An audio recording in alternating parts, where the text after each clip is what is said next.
El tema que voy a tratar hoy día es la pandemia del coronavirus y el futuro que nos tocará vivir.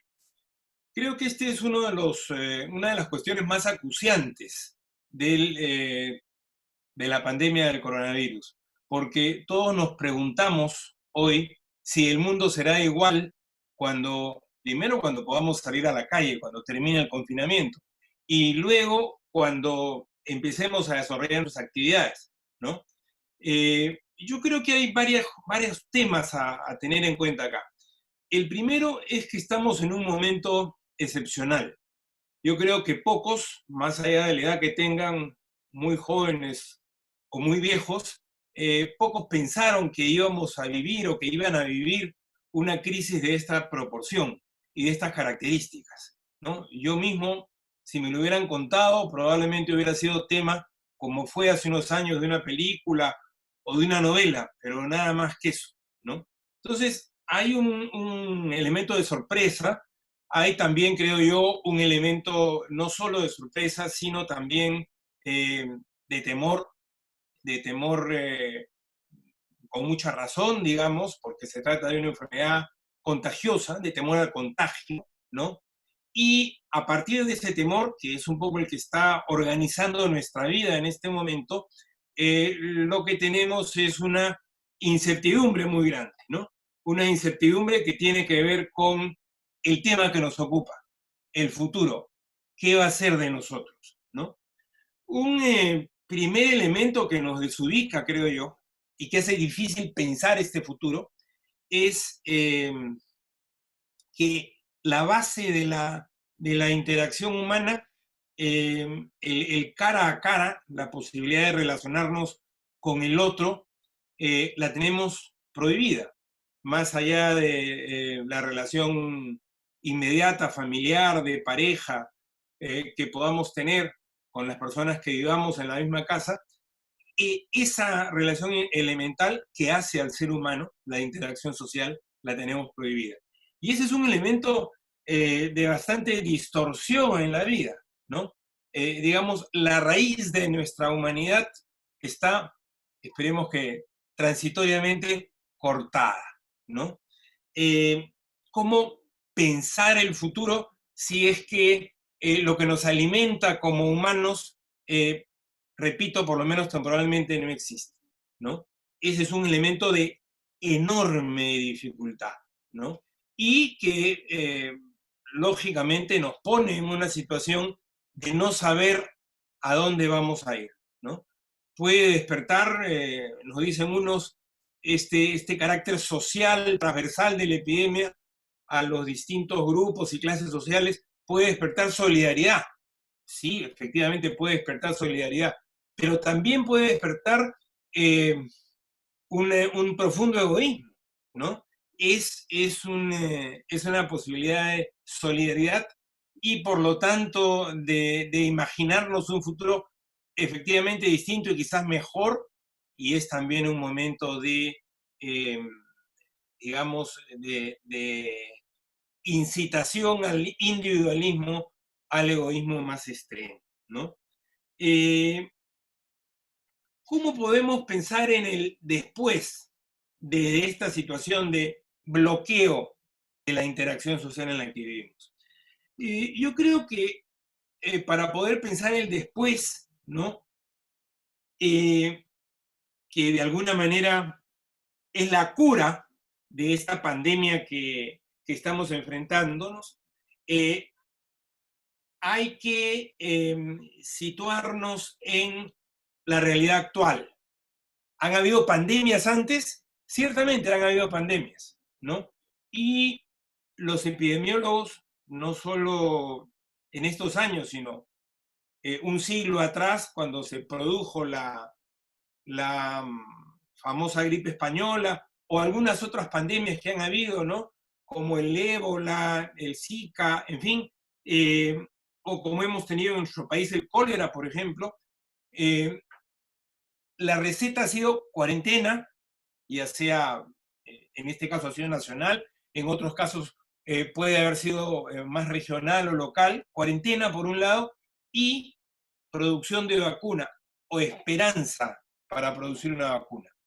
De acuerdo a la experiencia de las otras pandemias, esta receta más o menos ha funcionado, ¿no? Las cuarentenas nos han traído una baja de los contagios y por lo tanto han aliviado el problema, y en el mediano plazo se ha logrado una vacuna. Dicen que en alrededor de 18 meses dura producir una vacuna en las actuales condiciones de desarrollo científico, y eso ya significa una cura para la enfermedad en términos médicos, biológicos. Pero ¿es esta una cura del problema? Y esto es una pregunta central a hacernos, porque eso va a brindarnos un futuro positivo o negativo. Eh, ¿Cómo podemos, pasar de lo que es la cura médica, digamos, a lo que yo considero que es la cura de fondo? Viendo la diferencia en términos sociales, económicos, políticos, entre pandemias anteriores y esta pandemia. ¿Y cuál es la diferencia? La diferencia es que se da en un momento determinado de la llamada globalización neoliberal, ¿no? De esta interconexión que se intensifica en el planeta en las últimas décadas, pero que, como nos dice Immanuel Wallerstein, viene construyéndose en el mundo en los últimos siglos, ¿no? En el curso de la Edad Moderna, y que se plasma pues en las últimas décadas en esta globalización que ha atravesado nuestras vidas. Ahora bien, ¿qué caracteriza la globalización neoliberal de los últimos 40, 50 años? Un elemento fundamental: la organización de la sociedad, no solo nacional y latinoamericana, sino planetaria, mundial, la organización de la sociedad de acuerdo a los requisitos del mercado, ¿no? Que, como bien sabemos, el capitalismo es un sistema económico y social que marcha al monopolio, ¿no? Y por lo tanto son unos cuantos grupos económicos los que tienden a adueñarse del conjunto del planeta, ¿no? Y esta globalización neoliberal ha procedido en las últimas décadas, este tiempo instantáneo en el que vivimos ha procedido de dos maneras: produciendo una depredación aguda de la naturaleza, ¿no? O sea, desarrollar sus ambiciones económicas sin tomar en cuenta el equilibrio indispensable entre los seres humanos y la naturaleza. Eso por un lado. Y por otro lado, produciendo una desigualdad social como jamás había ocurrido en la historia de la humanidad, ¿no? Entonces, estas dos características de la globalización neoliberal: depredación, destrucción de la naturaleza y aguda desigualdad social, son, digamos, el contexto en el que se produce este brote de pandemia llamado coronavirus o la enfermedad COVID-19, ¿no? Si hablamos de una cura, entonces, como un paso adelante, como un futuro, tenemos que tomar en cuenta ¿qué cosa? El contexto en el que se produce esta pandemia, ¿no? Si alguien nos dice que el futuro significa volver a la normalidad, ¿qué nos está queriendo decir? Que vamos a volver a la hegemonía planetaria de esa globalización neoliberal que destruye la naturaleza y profundiza la desigualdad social. Entonces van a venir muchas pandemias, infinitas pandemias quizás por delante, ¿no? Porque ¿qué cosa produce el neoliberalismo? La ruptura del relativo equilibrio, siempre relativo, entre los seres humanos y la naturaleza. Y esto tiene un nombre: se llama zoonosis, es decir, el salto de agentes patógenos del mundo animal al ser humano, que se ha producido en varios momentos en los últimos siglos, pero que en los últimos 50, 70 años se ha acelerado. El 70 o 75% de los episodios de zoonosis se han producido después de la Segunda Guerra Mundial. Entonces, lógicamente, no podemos seguir con este tipo de relación que estimula la globalización neoliberal entre el ser humano y la naturaleza. Tenemos que transformarla. ¿Y esto qué significa? Transformar esas dos características que he señalado de la globalización neoliberal, la destrucción de la naturaleza y la profundización de la desigualdad social. ¿Cuál es el camino para hacerlo? ¿Cómo es que podemos hacerlo? Yo creo que, y lo hemos visto en estos días, ¿no? Por la manera como los distintos países han combatido la pandemia, la única forma de hacerlo es construyendo una voluntad social y política, ciertamente, ¿no? Por voluntad me refiero a movimientos, organizaciones, frentes, partidos, es decir, organización sociopolítica que ponga no solo a nuestro país, porque este no es un tema que vamos a solucionar solo en las fronteras nacionales, ¿no? Una voluntad que ponga, que nos ponga en un camino distinto a la globalización neoliberal. Y quiero resaltar un elemento, nada más. Lógicamente tiene varios. Es una discusión sobre una cuestión de múltiples aristas cuando se habla de una voluntad alternativa. Pero yo me quiero referir a un solo tema. Me quiero referir al tema de lo público, ¿no? Escuchaba en radio ayer una estadística sobre los lugares donde están alojados los casos de coronavirus que han necesitado hospitalización, ¿no? En el Perú. Y la estadística era lapidaria. El 92 o 93% de los casos están en hospitales públicos. Por hospitales públicos me refiero a los hospitales del Ministerio de Salud, ¿no? Me refiero a los hospitales del Seguro Social, de Salud, y a los hospitales de los institutos militares y la Policía Nacional, que son el sistema, no sé qué tantos sistemas serán, pero en fin, son lo público en salud, ¿verdad? Son la sanidad pública. Bueno, más del 90%, y un 7 u 8% en las clínicas privadas. Digamos, la conclusión es muy obvia. Para el combate a la pandemia, la herramienta ha sido la salud pública. Yo no creo que nadie pueda decir otra cosa en este momento. Y el aparato que ha permitido organizar mala o buena, débil o fuerte, mediocre, con las críticas que se quiera, pero el aparato que ha podido organizar esta confrontación con la pandemia, ¿cuál ha sido? El aparato estatal. Y si nosotros vemos en el mundo, ¿ha sido diferente? No. Hasta en Estados Unidos, digamos que el lugar sede del modelo económico neoliberal, de impulso de esta globalización planetaria neoliberal. Mal que bien, con todas las negaciones, su gobierno federal y desigualmente los gobiernos de sus estados. O en el caso de Europa, ciertamente mejor que los Estados Unidos, aunque también con serios problemas, los antiguos estados nacionales de la vieja Europa. Y en otros casos más exitosos, como nos dicen Corea, por ahí hablan de Suecia, ¿no? O el estado de Kerala en la India, que es gobernado por una de las facciones del Partido Comunista de la India desde hace varias décadas, ejemplo mundial de éxito en el combate al coronavirus, donde lógicamente lo público tiene un peso importante, ¿no?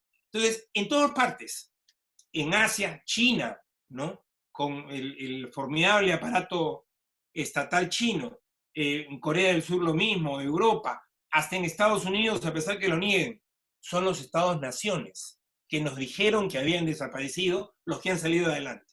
Y son sus aparatos de sanidad públicos. En el sur global, ¿no? También en el sur global, por supuesto, con una gran debilidad, con grandes problemas de diverso tipo, pero son los aparatos de sanidad públicos los que salen al combate. Entonces, ¿qué situación tenemos? Alguien que piensa en el bienestar general. Digamos, yo sé que son cada vez menos los que piensan en el bienestar general, ¿no? Pero bueno, digamos que quedan por ahí algunas personas todavía que tienen ese compromiso con el interés general, con lo que es de todos, ¿no? Alguien que piensa en el bienestar general de la sociedad puede sostener, después de haber observado esta tragedia de la pandemia del coronavirus, que lo público no es importante, ¿no? Que no hay necesidad de fortalecer lo público, que es el hogar de la solidaridad, que es lo que es de todos en su acepción etimológica original, ¿no? Lo público, lo que es de todos, ¿no? Yo creo que nadie, ¿no? Solo alguien que ya pues esté secuestrado por la codicia puede afirmar lo contrario, ¿no? Entonces, lo público tampoco es una abstracción. Lo público son básicamente derechos que se traducen en servicios, ¿no es cierto? Los principales de los cuales han estado sobre la mesa en la discusión en las últimas semanas. Salud, por supuesto, educación también y pensiones. Y justamente en los tres ámbitos, en los últimos 30 años en el Perú, ha habido una gran ofensiva privatizadora, ¿no? Nos han querido vender la idea que privatizando estos servicios nos iba a ir mejor. Ya sabemos la tragedia que son las pensiones en este país. Esté uno en la ONP o en las AFPs, ¿no? Sistemas fracasados, la urgente necesidad de regresar a un sistema público uno único y de reparto para poder sobrevivir siquiera.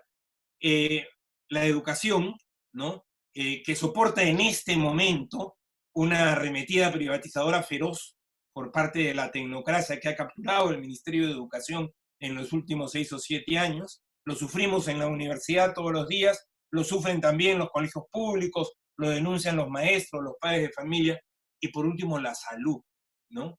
Que de diversas maneras, al igual que la educación, trata de ser privatizada.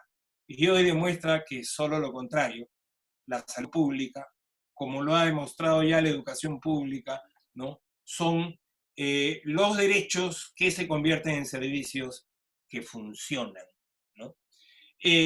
Ahora bien, esto es a nivel general, pero ¿cómo ha repartido el Estado los costos de esta pandemia? ¿No? ¿Cómo ha repartido, digamos, los recursos que tiene para aliviar la pandemia? ¿No? Nos decía el economista Pedro Franque el otro día que de aproximadamente 12 puntos del PBI que dice el gobierno del señor Vizcarra que va a dedicar a enfrentar el tema de la pandemia, a los servicios de salud, al alivio a las personas más necesitadas, a esa abrumadora mayoría, casi el 80% de peruanos que viven en informalidad, iba a dedicar más o menos un punto del PBI. Y los otros 10 u 11 puntos iban a ir ¿a quién? A los grandes bancos, a las grandes empresas, ¿no?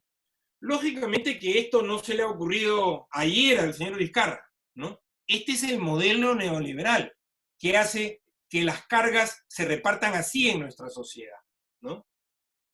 90 y tantos % para los grandazos, para los dueños del Perú, y algo menos del 10% para los peruanos de a pie, para los peruanos que verdaderamente necesitan alguna forma de mitigar su sufrimiento en esta crisis.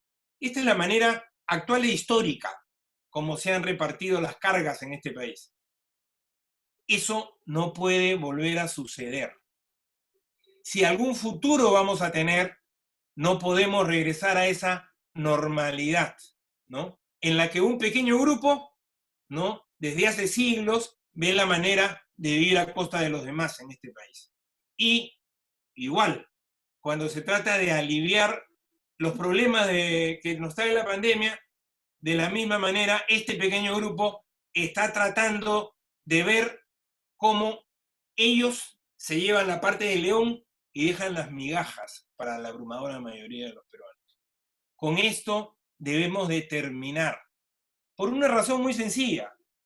Ya no solo son ideales de organización social o de realización política, ya son necesidades de sobrevivencia, las que inevitablemente nos tienen que poner en el camino de organizar una nueva voluntad para que ponga el interés general o el bien común, como les gusta decir a algunos, por delante, ¿no? Esa es la lección básica que tenemos que sacar de la pandemia. El futuro no puede ser la normalidad anterior.